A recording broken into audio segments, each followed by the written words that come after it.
মাল না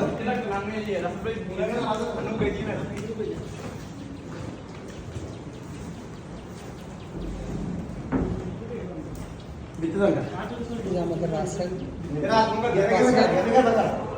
যে দল করুক না কেন সে সবসময় এলাকার যুবকদের সাথে থাকতো। এলাকার যুবকদের সাথে তাদের সব বাইরে পাওয়া যেত, তারা অনেক ভালো মানুষ। তারা এলাকার যুবকদের সাথে সকল কাজে মিলেমিশে এলাকার যুবকদেরকে সহযোগিতা করতো, এলাকার মানুষদেরকে সহযোগিতা করতো।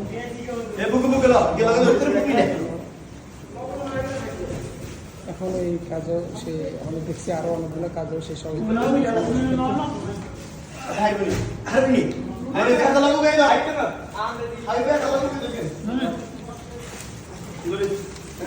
কষ্ট করতে